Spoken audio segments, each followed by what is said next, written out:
Bueno, hola a todos y todas. En este video clase voy a desarrollar el texto de La sociedad fragmentada de Binder. Este texto está escrito en el año 1991.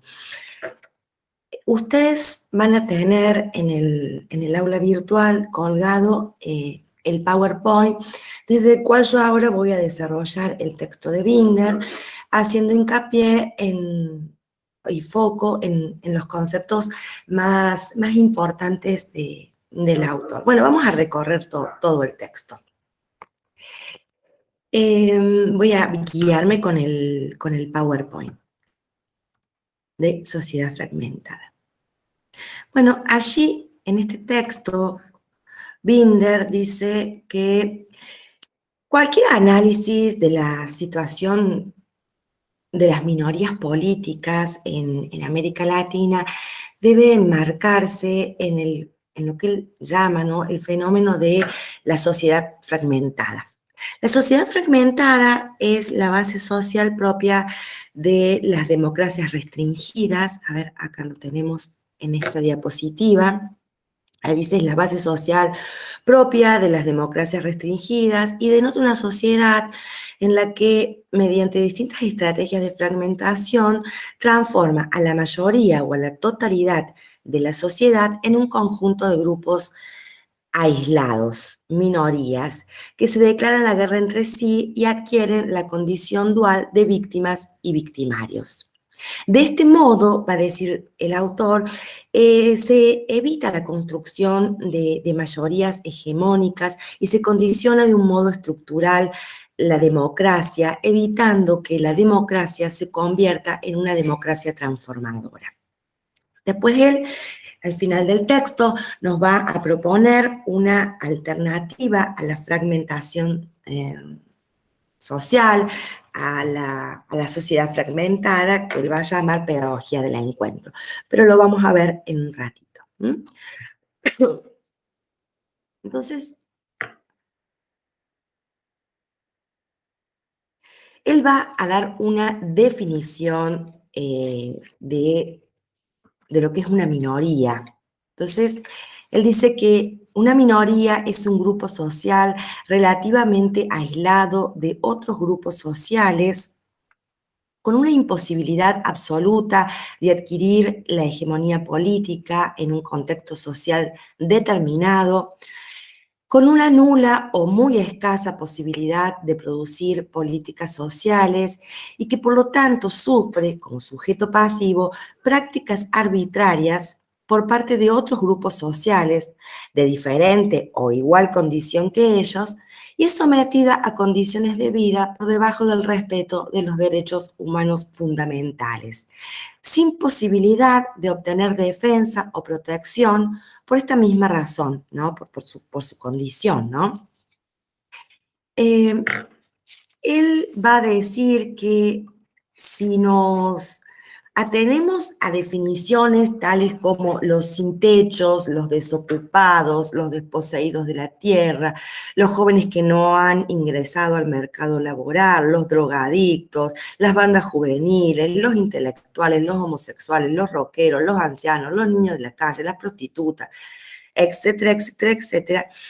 En definitiva, lo que estamos describiendo es prácticamente la totalidad de la sociedad bajo el prisma de su fragmentación. Entonces, él dice que lo que se pretende o lo que pretende demostrar él con esta definición de minoría y con esta definición de fragmentación social o de sociedad fragmentada, digamos, es que no se trata de que las mayorías sean tratadas como minorías, simplemente, sino que se trata de un fenómeno mucho más complejo, el que provoca la fragmentación de la mayoría de esos grupos sociales en minorías. Minorías discriminadas, ¿no?, que se tratan entre sí como minorías discriminadas y que impide, como decíamos, la construcción de una mayoría. ¿Mm? La fragmentación, y esto lo va a decir, ¿no?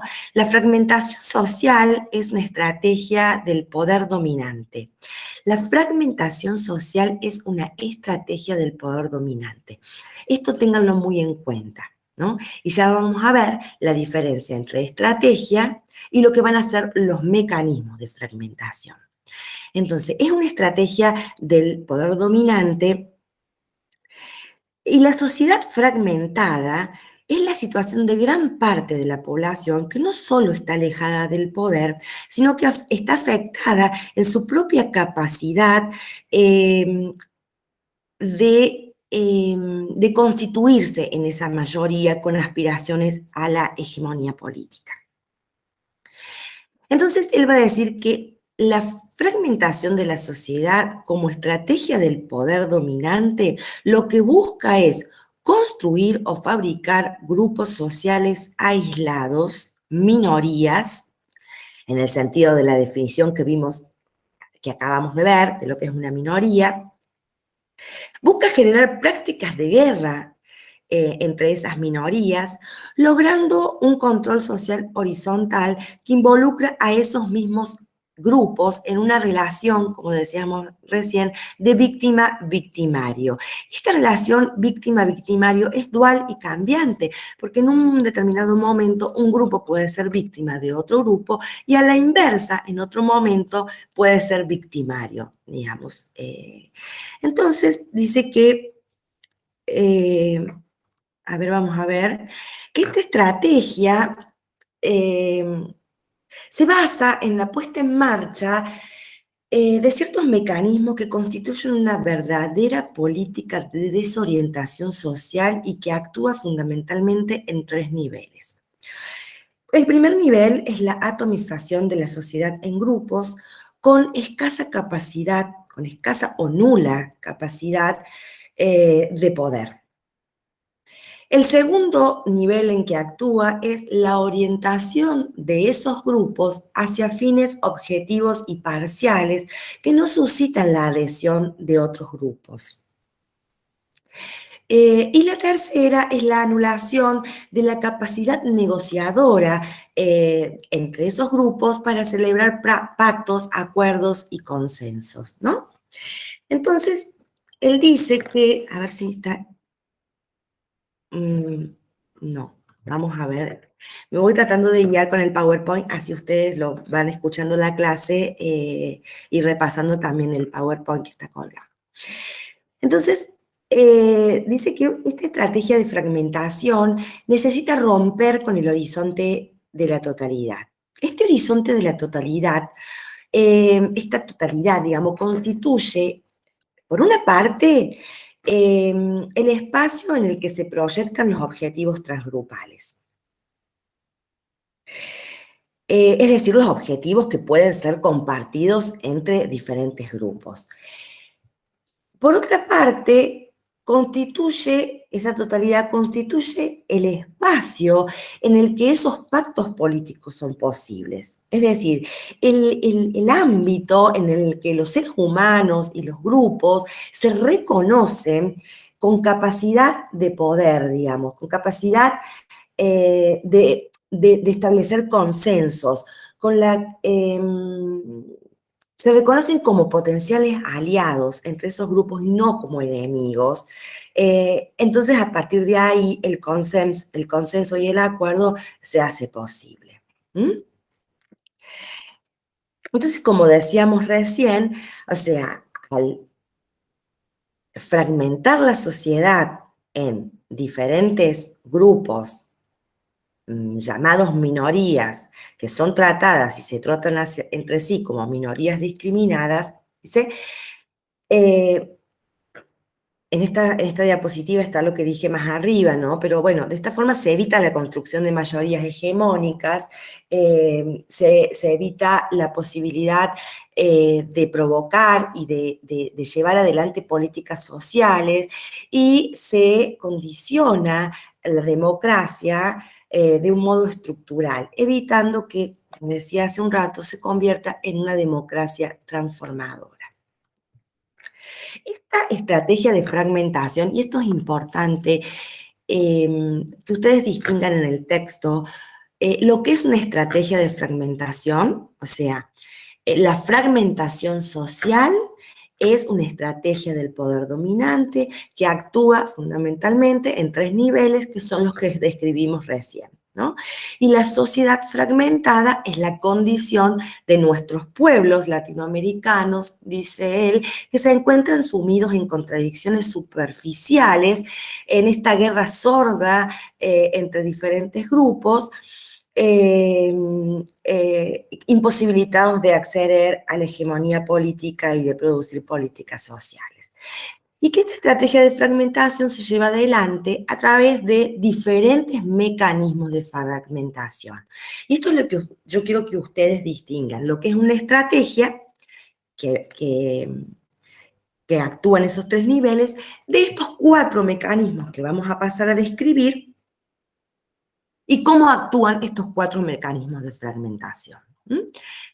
Él va a mencionar estos 4 mecanismos de fragmentación, 2 de ellos, la muerte de las ideologías y el milenarismo, van a romper con el futuro como lugar de encuentro, y la peste y la cultura del naufragio van a romper con el presente como lugar de encuentro. El presente se va a convertir en un lugar de desencuentro, de guerra entre estas minorías.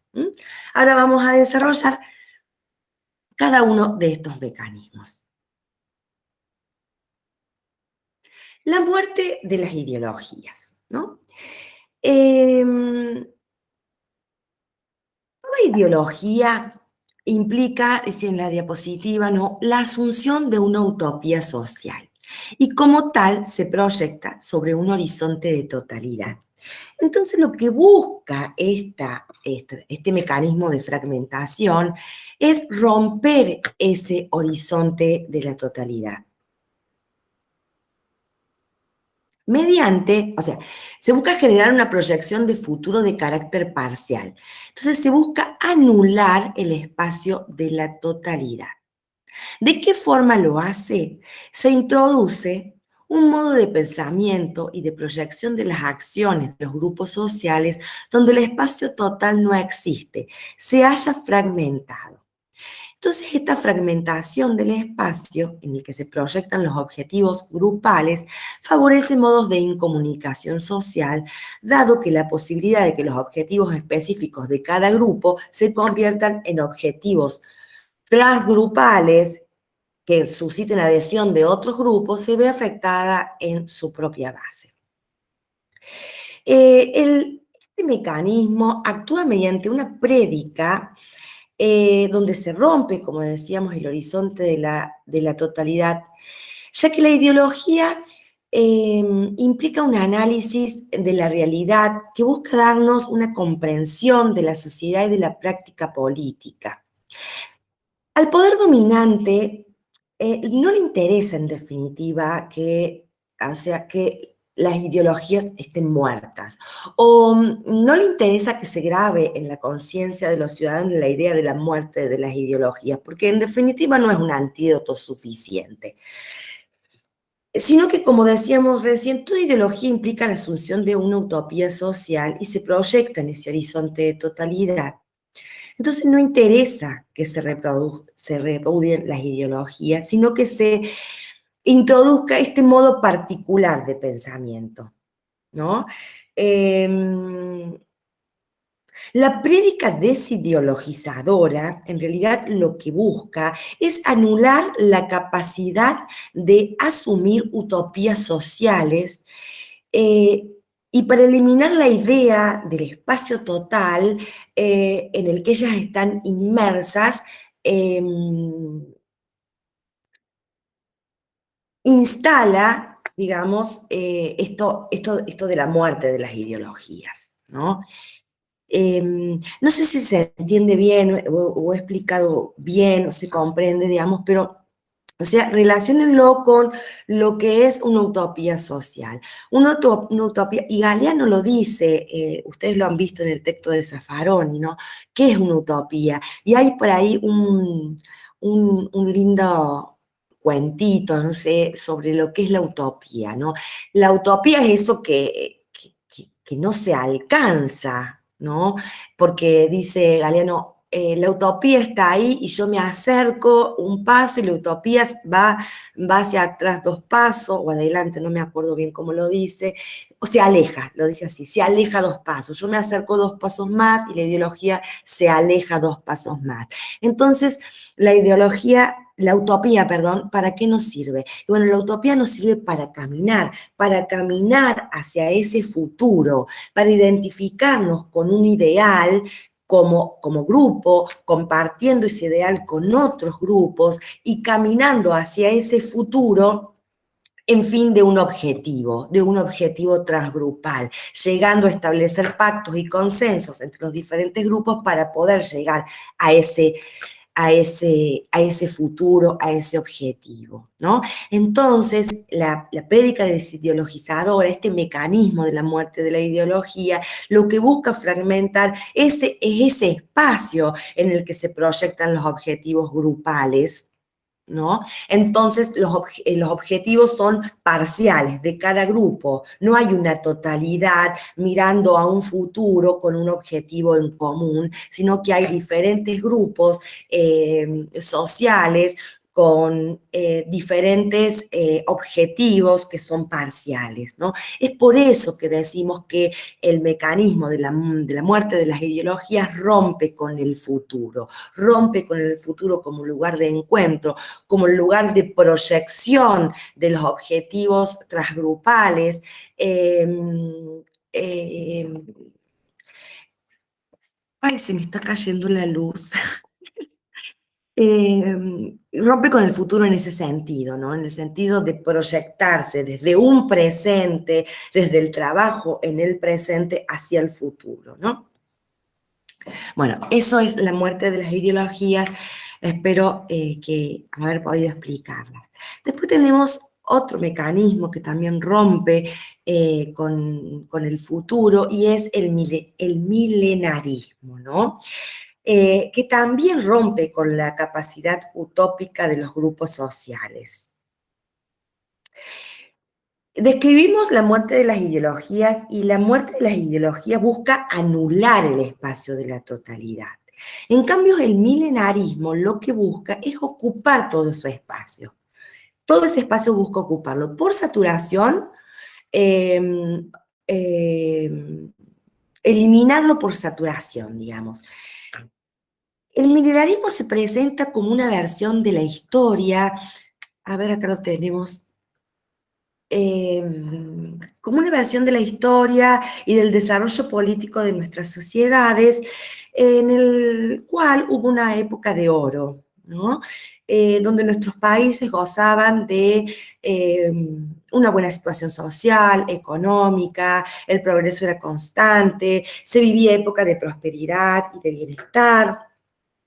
Y por supuesto que cada país tiene su propia versión milenarista de la historia, ¿no? En nuestro país muchas veces escuchamos decir, con los militares estábamos mejor, que vuelvan los militares, o con el menemismo sí que teníamos una buena vida, o el kirchnerismo tal cosa, ¿no? Ustedes vayan fijándose y observando y escuchando o detectando estos pensamientos o estas prédicas que se nos presentan en la vida cotidiana, ¿no? Porque esto lo escuchamos en la vida cotidiana, ¿no? Entonces, el mineralismo consiste en instalar en la conciencia social una idea de pérdida, la sensación de que antes estábamos bien y luego estuvimos mal. Se presenta como una versión de la historia y del desarrollo político de nuestra sociedad, según el cual hubo una antigua época de oro, ya lo dije, lo repito ahí porque está en la diapo. Entonces se produce un nuevo factor de desorientación, porque el presente se define como algo nuevo, como una nueva función que no tiene que saldar ninguna deuda con el pasado, pero a la vez se presenta como la restauración de un tiempo idílico. En realidad, lo que hace el milenarismo es definir ya el objetivo a alcanzar en un futuro. Desde el presente hacia el futuro, el objetivo es restaurar esa época de oro. Entonces, digo, para establecer la diferencia entre el mecanismo de la muerte de las ideologías y el mecanismo del milenarismo. O sea, decíamos que la muerte de las ideologías busca anular el espacio de la totalidad, es decir, que los grupos no puedan proyectarse en una utopía, en una ideología social, ¿no? O sea, anula ese espacio. Y el milenarismo lo que hace es eliminarlo, eliminarlo por saturación. Por saturación, porque o busca ocupar todo ese espacio, porque el futuro está definido. El futuro es el restablecimiento de esa época idílica, de esa época de oro, de esa época en la que todos estuvimos bien y el progreso era constante, ¿no?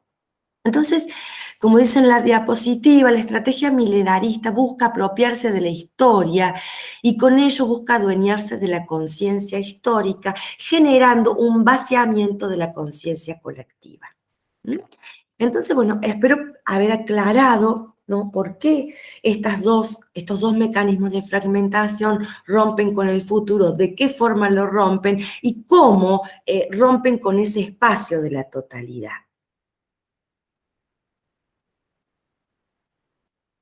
Bueno, en esta diapo, en realidad, va a describir cómo actúa este mecanismo de fragmentación, que es una verdadera política de desorientación social, ¿no? En un primer momento se elige un determinado momento de la historia, se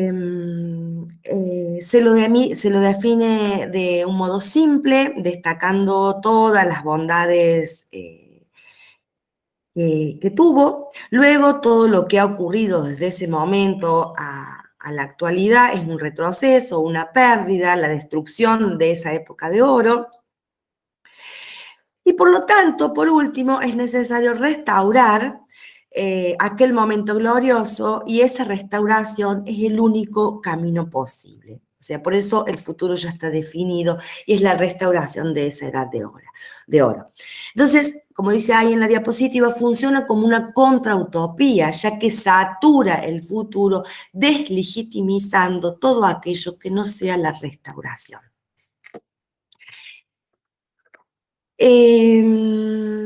Bueno, entonces,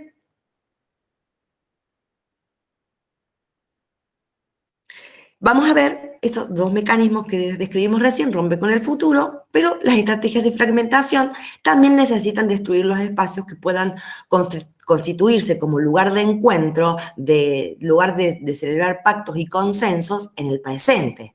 Y la ruptura del presente se logra mediante la declaración de la peste y la cultura del naufragio. La peste. La peste o sea, tanto la peste como la cultura del naufragio son mecanismos que logran que el presente sea un tiempo propicio para el desencuentro y que se transforme este presente en una guerra entre grupos sociales igualmente marginados. ¿Mm? Entonces, la peste es un mecanismo mediante el cual se infunde en la sociedad el miedo a un mal potencial, inminente e incierto que amenaza a todos y cada uno de los miembros de la sociedad. Estos males pueden ser absolutamente falsos o pueden utilizarse problemas reales también. Por ejemplo, en muchos casos puede manipularse la situación de inseguridad frente a los delitos para generar este miedo colectivo, o otras veces se utiliza el problema de la droga o el narcotráfico. Ahí el autor lo va a desarrollar en el texto, ¿no? Lo cierto es que este mecanismo busca generar los efectos sociales que antiguamente generaban la declaración de la peste. Y bueno, ¿cómo actúa? En primer lugar, se genera una situación de emergencia que permite alterar la escala de valores, porque lo único importante es combatir la enfermedad. En segundo lugar, se divide a la sociedad en 4 clases de individuos o grupos sociales. Uno, los contaminados, que son los más peligrosos. Dos, los cuasi contaminados, que son los portadores santos, los portadores sanos, perdón, los tontos útiles. Ahí dice en el lenguaje del terrorismo de Estado, ¿no? Pero bueno, ya ahora vamos a poner algún ejemplo de cómo sería la peste con estos 4 grupos. En tercer lugar, existen los, o sea, se divide en otro grupo que serían los contaminados potenciales o contaminables, que son casi toda la totalidad de la población, de la sociedad, digamos. Y por último, los incontaminables, que es siempre los incontaminables, es siempre el poder hegemónico que tiene que asumir la tarea de limpiar a la sociedad de la peste. Por ejemplo, a ver, pensando en algún ejemplo que podamos describir de cómo funciona este mecanismo. Pensemos, por ejemplo, en la inseguridad que ahí el autor en el texto lo menciona. Tenemos el grupo de los contaminados. ¿Quiénes serían los contaminados? Los delincuentes. Por ejemplo, los delincuentes, los que están en la cárcel. Bueno, eso podría ser el grupo de los contaminados. ¿Cuáles serían los cuasi contaminados? Bueno, podemos decir que, a ver, los cuasi contaminados serían aquellas personas que se encuentran en situación de vulnerabilidad, que se encuentran en situación de pobreza, que se encuentran en situación de vulneración de sus derechos, de encontrarse viviendo en condiciones por debajo de los derechos humanos fundamentales, sin garantía de sus derechos, ¿no? Esos pueden ser, digamos, los cuasi contaminados. Los contaminados potenciales, bueno, la casi totalidad de la sociedad, como dice bien ahí el texto, ¿no? Todos podemos constituirnos o convertirnos en delincuentes.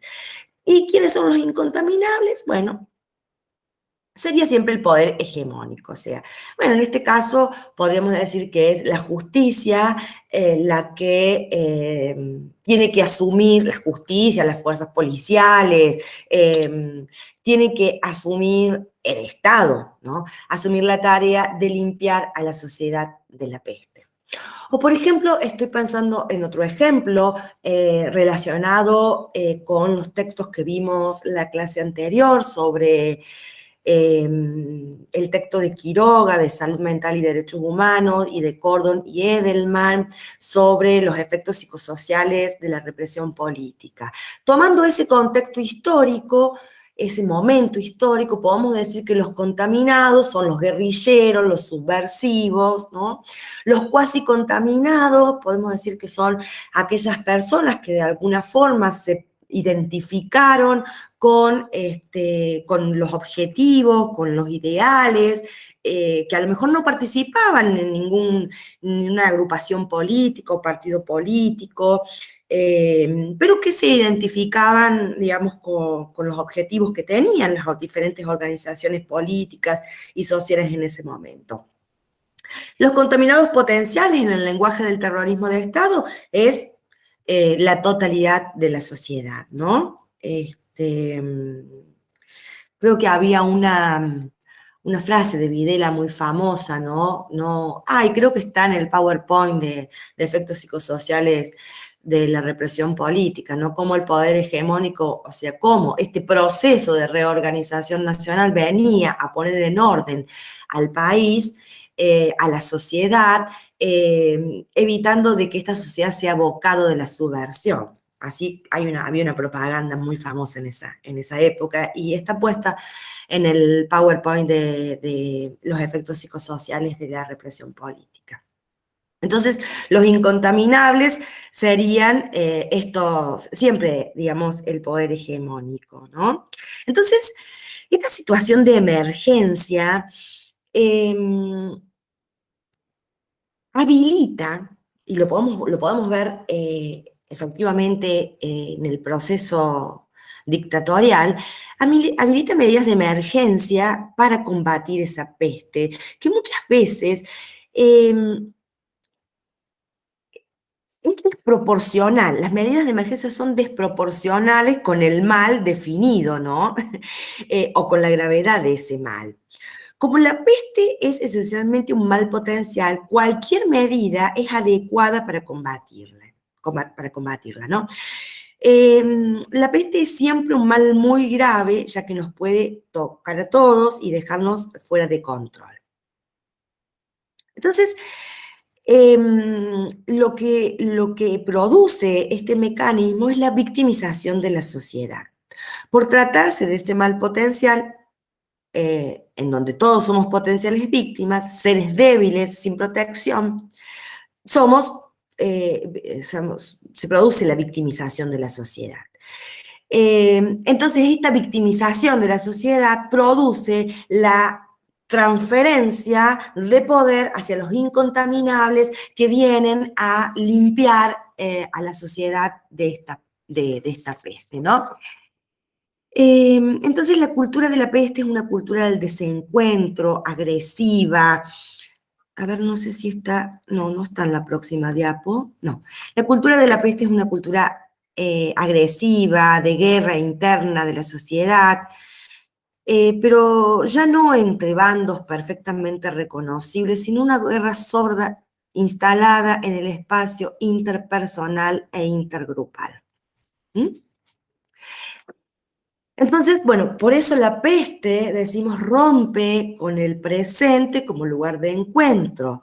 O sea, porque en el presente es donde se da este desencuentro entre los grupos sociales, esta guerra entre las minorías discriminadas o que son tratadas entre sí y entre ellas como minorías discriminadas. El próximo mecanismo que vamos a ver es la cultura del naufragio. La cultura del naufragio es una nueva versión del individualismo que va desde la difusión de la imagen light de la personalidad, es decir, uno tiene que ser una persona linda, que se ocupa, o linde, o lindo, que se ocupa de sí misma, de que cuida su salud, que cuida su cuerpo, que corre por las mañanas, que hace deporte, que limita las preocupaciones, que tiene que diseñar una vida feliz sin demasiadas interferencias con el otro. Hasta también, dice ahí, que hasta el desarrollo de formas de asociación que privilegian solo objetivos particulares. En la cultura del naufragio, toda solución colectiva no es una solución, sino es una filantropía. O sea, es una acción altruista, nada más.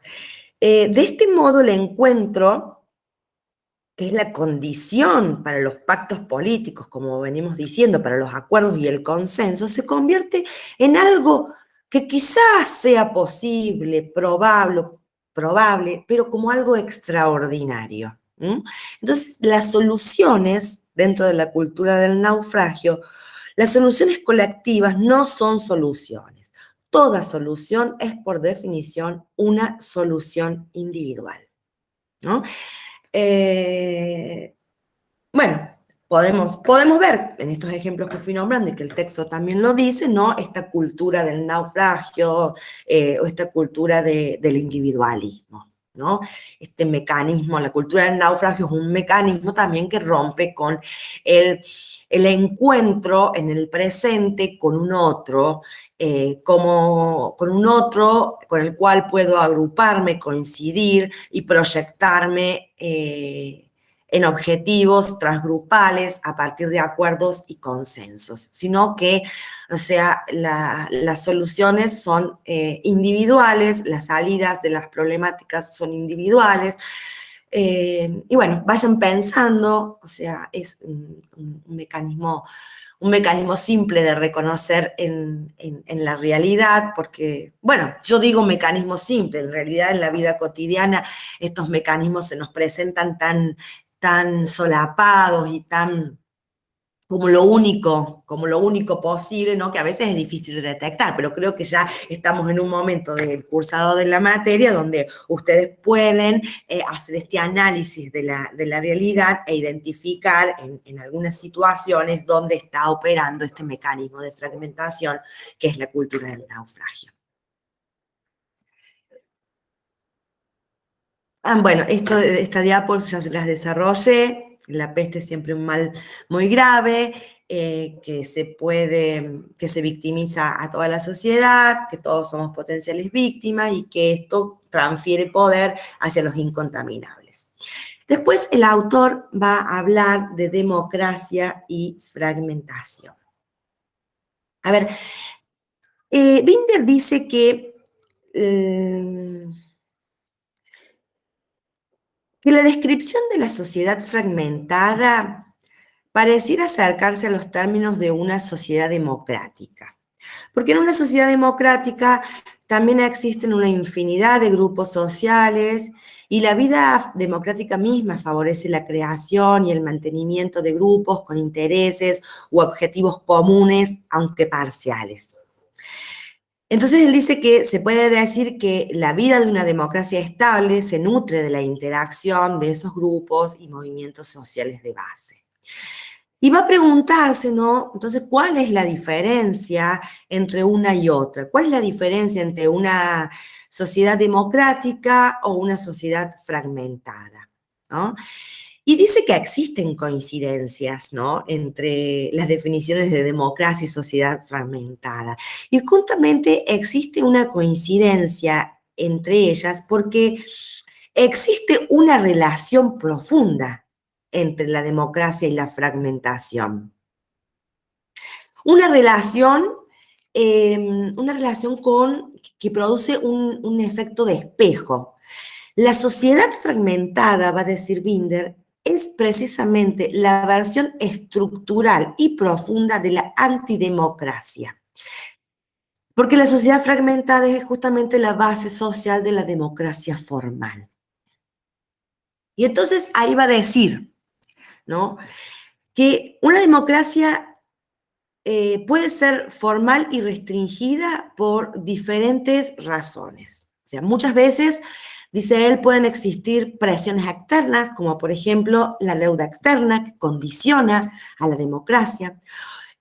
Otras veces pueden sobrevivir o permanecer fundamentalmente en los países de Latinoamérica, que han tenido una historia de procesos dictatoriales, puede que en la democracia existan la supervivencia de factores antidemocráticos. Otra razón por la cual una democracia puede ser formal y restringida es porque puede haber una falta de experiencia en la dirigencia política, o también puede haber corrupción dentro de la dirigencia política, lo que el común de la gente, dice ahí el autor en el texto, llama politiquería. Pero dice que todas estas circunstancias son transitorias y modificables. Ninguna de ellas, de estos 3 o 4 puntitos que fui nombrando,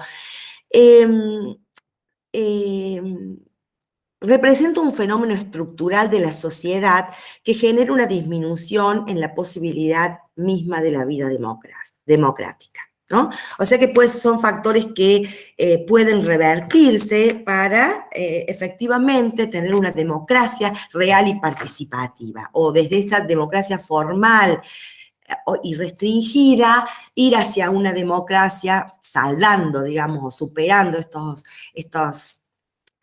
estas razones que nombrábamos recién, superándolas, ir hacia una democracia social, real y participativa. Pero por lo contrario, él va a decir que una sociedad fragmentada es la condición estructural de una base social compatible con la democracia restringida, ya sea porque es sumisa a ella o porque carece de posibilidades para modificar esas razones que hacen que esa democracia sea restringida. Entonces, acá va a hacer, y en esta diapo lo vemos, ¿no?, la distinción.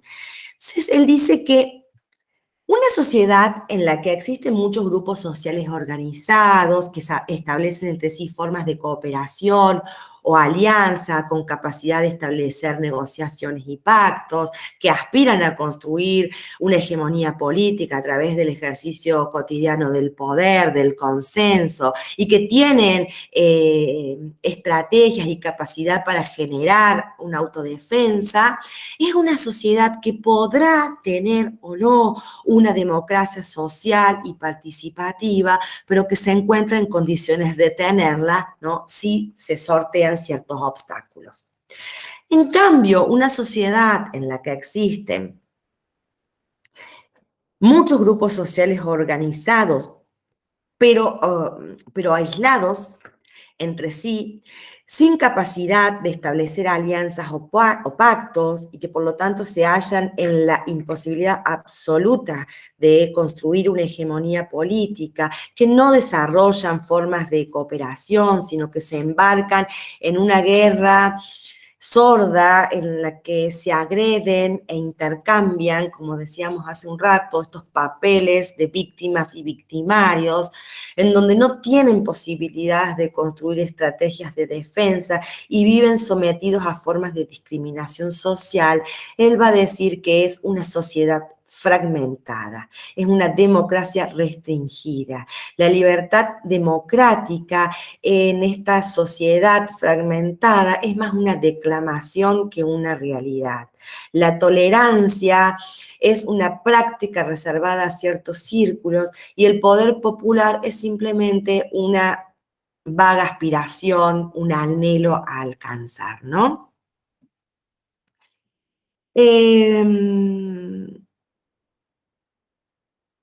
Entonces, él, a partir de esto, se va a preguntar, ¿no?, si existe alguna posibilidad concreta de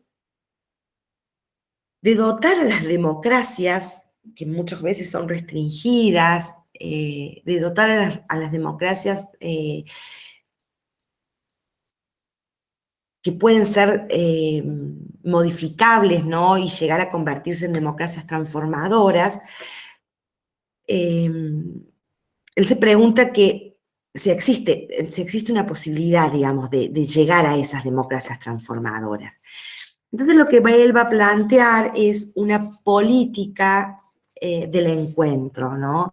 Lo que él va a llamar una pedagogía del encuentro, que nos plantea actos de resistencia frente a las estrategias de fragmentación.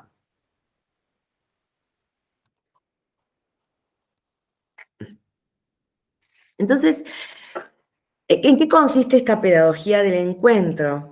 En actos de resistencia. El primer acto de resistencia contra las estrategias de fragmentación es la recuperación del futuro como espacio de la política. El segundo paso, que está ligado al primero, consiste en la recuperación del análisis histórico. Este análisis histórico nos permite una interpretación de nuestro presente. Toda génesis, por lo menos en el plano de la vida humana, nos habla de un proceso y nos abre las puertas al futuro, ¿no? Entonces es necesario esta recuperación del análisis histórico. El tercer paso, acto de resistencia, consiste en la recuperación de la capacidad de encuentro. La capacidad de encuentro a nivel personal, a nivel grupal y a nivel colectivo, ¿no? A nivel personal, bueno, la vida, él dice que es impensable e inviable como un acto aislado e individual, ¿no? Entonces es necesario la capacidad del encuentro con el otro es el que me devuelve lo que yo soy, ¿no? A nivel grupal es fundamental el rescate de la organización popular y social. Y por último, a nivel colectivo, él nos plantea la recuperación de la capacidad del encuentro de la recuperación, digamos, del espacio de encuentro y del espacio de los pactos y de los consensos intergrupales. Es decir, en definitiva nos plantean la recuperación de la esencia de la política, del hacer con otros, ¿no? Del del consenso y de los pactos intergrupales, ¿no? Él va a decir que esto solamente es lo que nos va, nos va a permitir superar la estrategia de fragmentación y la estrategia de fragmentación y los mecanismos de fragmentación. La pedagogía del encuentro se enfrenta con el mismo efecto espejo, digamos, a las estrategias de fragmentación. Esta pedagogía del encuentro es la que nos va a permitir superar el milenarismo, la muerte de las ideologías, la peste, la vida light, la cultura del naufragio, el control social horizontal y tantos otros fenómenos que quieren asegurar la apropiación de estos espacios de estos espacios interpersonales que quieren asegurarse la apropiación o la anulación de la capacidad de los grupos para establecer y realizar pactos, construir consensos y lograr esa hegemonía política. Bueno, no hay más en las diapositivas, pero bueno, creo que hemos desarrollado todo el texto con los conceptos fundamentales. Le vuelvo a repetir la importancia de definir y de que ustedes puedan comprender bien el concepto de fragmentación social como una estrategia del poder dominante, que puedan entender los diferentes mecanismos de fragmentación y poder llevarlos a ejemplos. También es importante que tengan claro en los niveles que actúa una estrategia de fragmentación, el concepto de minoría, el concepto de sociedad fragmentada y el concepto de pedagogía del encuentro. Entonces, bueno, acá vamos terminando y ya saben que con cualquier duda o cualquier consulta la pueden hacer a través del aula virtual mediante un mensaje a la tutora de cada uno de los grupos o a la profe Ataide o a mí y con todo gusto les respondemos. Así que muchas gracias y estamos siempre en contacto.